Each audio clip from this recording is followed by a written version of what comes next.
Ipapasilip ko sa inyo na 50% na yung nakakabit dito sa big bike ko. Hindi ko na naipakita kung paano ko kinabit dahil nagmamadali na kayo.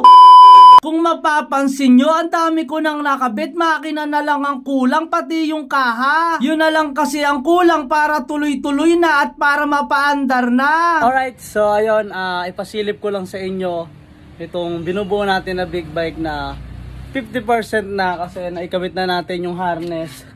Tapos yung ibang plastic parts dito sa likod. Tapos yung mga handle, tsaka yung footrest. Tapos meron na rin dito, kinabit ko na rin itong dalawang ignition coil. Tapos yung gauge. So antayin na lang natin yung kaha para pag dumating na yung kaha is isasalpak na natin tsaka yung makina.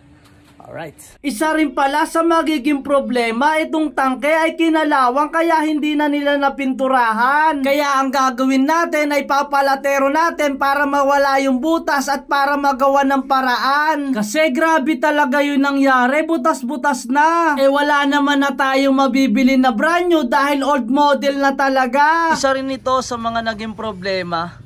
Itong caliper niya ay hindi na matanggal. At hindi na magalaw itong brake pad. Kinalawang na itong pinakalock niya. Ayan o, makikita nyo, puro kalawang na talaga. Tingnan natin kung makakahanap tayo nito or magagawa natin ang paraan. Kaya kailangan talaga linis talaga dito. Ayan, ayan yung mga isa sa mga problema. Pati yung isa ganyan din eh. Kaya medyo mahihirapan tayo ng konti. Ito rin pala yung problema natin.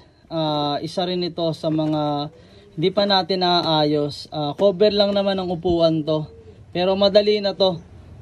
Unahin lang muna natin paandarin yung motor, yung makina may kabit natin kasi ito huli naman na to eh, nasa panglabas lang naman to eh, kaya madali na lang naman na to. Ito lang na unahin natin. Syempre importante yung preno, yan yung unahin natin. So habang nag-aantay tayo is ito muna yung tatrabahuhin natin. Yan. So, ang tagal kasi nung kaha natin, hindi pa dumadaan. Pero, patapos na daw eh, sabi. Kaya, konting pag-aantay na lang, mabubuo na natin to. Yan. Sheesh. So far, yun na lang naman yung nakikita kong problema. Kasi itong caliper dito sa likod is okay na. Gumagana na siya. Ayan yung pinaka-master niya, yung brake master. Tapos, ayun yung lagayan ng brake fluid. Tapos, itong rectifier regulator is okay na rin naman. Ayan, so okay na yung mga wiring, ignition coil, ayan, tsaka yung manibela, gumagalaw na yan. Yun na lang yung problema natin, itong dalawang caliper. Tapos yung tangke.